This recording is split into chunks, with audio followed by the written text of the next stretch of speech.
"If you're such a slob, there's no way you're my kid. Get lost, you pig," yelled Bob, his voice echoing through the room. Bob and I stepped in to protect Luke. "If you won't acknowledge Luke as your own son, I'll take him in," I declared firmly. Days later, when the two found out that Luke had been on TV, they came to our house. "Luke, come home with us," they implored. But Luke retorted, "Who are you guys?" "I'm Katherine Johnson. Ever since I lost my husband a few years ago, I've been living alone in a big house. It was lonesome, having no particular hobbies. Every day was unbearably dull. However, there was one thing I looked forward to, seeing my grandson Luke. Seeing my adorable grandson was the only thing that brought me comfort. My son Bob and his wife Michelle ran a nightclub together. It seemed to be flourishing, and the couple always seemed busy. After several years of marriage, they had a baby. Apparently, they wanted a girl and to make her the star attraction of their club. Even before the baby's gender was known, they bought tons of baby girl products, holding high hopes. However, the baby turned out to be a boy. The disappointment of the two upon knowing that it was a boy was profound. Once the baby was born, you'd think they'd find him endearing. That's what I optimistically thought, but it didn't go that way. Bob and Michelle showed no interest in the baby they had brought into the world, nor did they seem to care much for him. Even his name wasn't given much thought by the two. Fed up, I presented a few options, and from those, the couple chose the name Luke. The couple continued to show little interest in Luke. The two were determined to have a girl next time, but they never had another child. Michelle gradually began to harbor resentment towards Luke. "All our plans got messed up because you're not a girl. It's all your fault," she would often say, displaying a misplaced hatred towards him. Moreover, led by Michelle, Bob too began to adopt a cold attitude toward Luke. If I had intervened at that point, maybe things wouldn't have turned out this way. Eventually, Michelle stopped making meals for Luke. Instead, she'd leave a $5 bill on the table every day before heading to work, not returning until the early hours of the morning. Luke spent the long hours from evening to night alone. Just imagine how daunting it must have been for a young child to wait alone for his parents' return.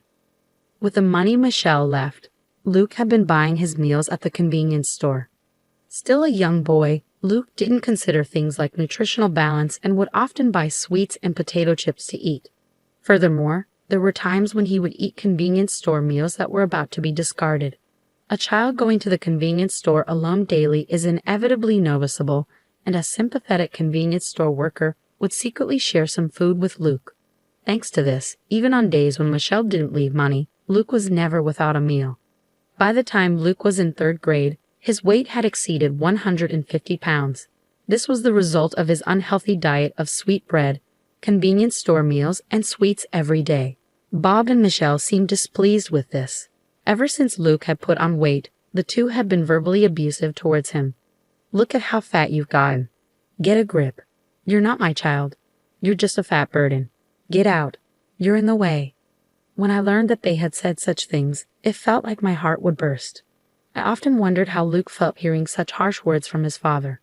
Worried about him, I occasionally visited their house to check on him. From Bob and Michelle's tone, I had a hunch they were starting to resent Luke. I visited their home to confirm that they weren't doing anything terrible to him.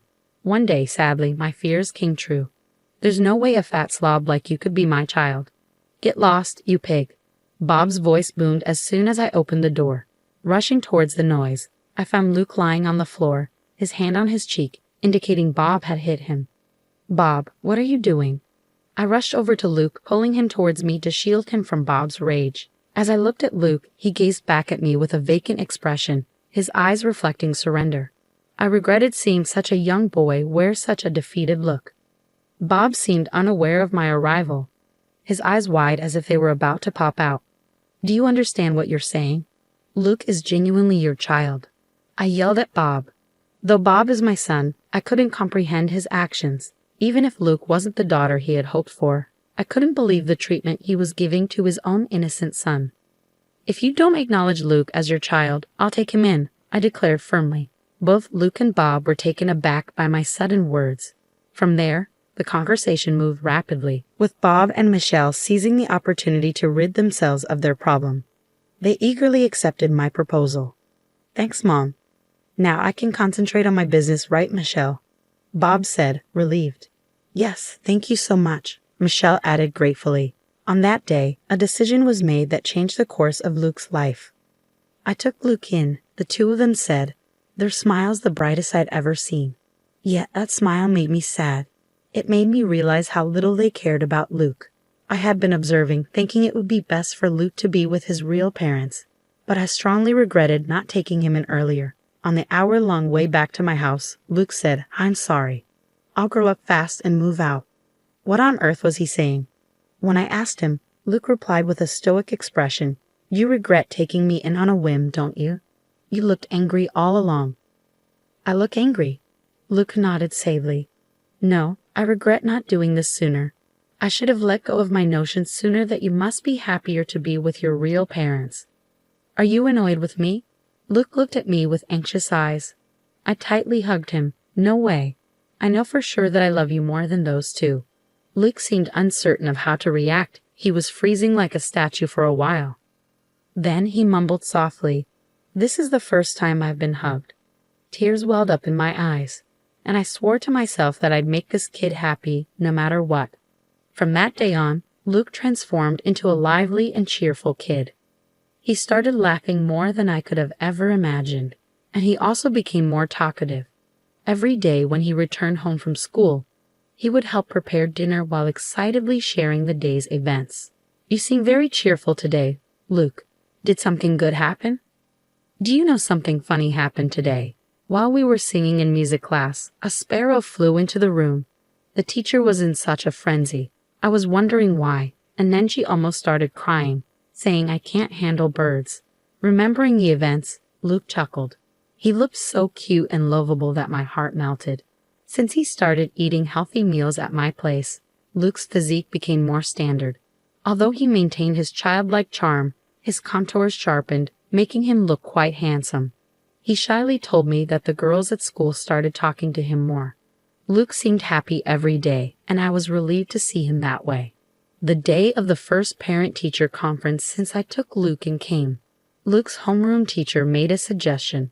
Why don't you have him take an IQ test at the hospital? This suggestion made me anxious. I felt like they were saying there was something wrong with Luke's intelligence. Is Luke falling behind the others? As I asked this, the teacher hurriedly waved his hands. No, it's the opposite. From my experience, I believe Luke may be gifted. I was a bit puzzled by the unfamiliar term gifted. According to the teacher, gifted refers to children who possess innately higher abilities compared to their peers. The teacher handed me a piece of paper. This is a graph showing the change in Luke's grades. At a certain point, Luke's grades shot up significantly. Sure enough, the graph showed a sudden upward trend. Looking at the dates written on the x-axis, I realized that the change happened right after I took Luke in. I was surprised at how sudden it was, so I asked Luke, Have you started going to a cram school or something? This increase is unusual. But that wasn't it. Apparently, Luke had been adjusting his results to avoid doing too well. I didn't quite understand what the teacher meant, so I turned to look at Luke, who was sitting next to me. Noticing my gaze, Luke began to speak. At my old home, if they found out I was doing well in school, they didn't like it. They'd say I was being cheeky, and I'd get hit more than usual. Luke shrugged his shoulders. So during tests, I would intentionally leave answers blank or get them wrong. I actually knew all the answers, though. Luke smiled smugly. Now there's no need for that, so I just take the test normally. It's so easy it's boring. Even just reading the textbooks lets me understand everything in class, which isn't fun. I want to study something more challenging. I looked at Luke deeply, momentarily worried that the teacher might feel offended by his words. However, my worries were eased when I heard the teacher laughing loudly. What do you think? If Luke is gifted, we might be able to provide support that suits him. Why not get tested at the hospital? The teacher suggested. If it's for Luke's benefit, with that in mind, I decided to take Luke to the hospital over the weekend. From what I could tell, based on his behavior at school and home, as well as the results of his IQ tests, it seemed that Luke may be gifted. The doctor spoke clearly. Luke's IQ was significantly higher than average, which surprised me. I had no idea Luke was this smart. No wonder he finds school so easy. To fulfill Luke's desire for more challenging studies, I decided to hire a private tutor for him. The tutor was a veteran who graduated from a prestigious American university, and he understood Luke's characteristics. Luke was pleased, saying it was more fun than school. He passed both the English and Chinese proficiency tests with the highest grades at the tutor's suggestion. When the tutor posted about his proud student on social media, it spread rapidly. Luke became the talk of the town, and we started getting interviews from newspapers and television stations. One day, while spending the usual time with Luke, the doorbell rang. "Oh, are there reporters here already?" There was still about 30 minutes left until the interview time. I opened the door, expecting the reporters, and was surprised. "Long time no see, Mom. I've come to get Luke." There they were, Bob and Michelle. "What brings you here?" When I asked, Michelle flashed a bright smile and replied, "Dear mother-in-law, thank you for caring for Luke until now. From now on, he will live with us." I couldn't believe what I was hearing. What on earth is this woman talking about? You must be joking. "Luke has an interview soon. I'm very busy. Please leave." Upon hearing the word interview, Bob and Michelle's eyes lit up. So it really was Luke we saw on TV. Our son is truly remarkable. Their faces turned towards each other, excitement bubbling between them. And then they blurted out an outrageous idea. "If Luke comes back, our shop will be secure." Beside Bob, Michelle was nodding fervently. "If we get customers who come to see Luke, our sales will go up.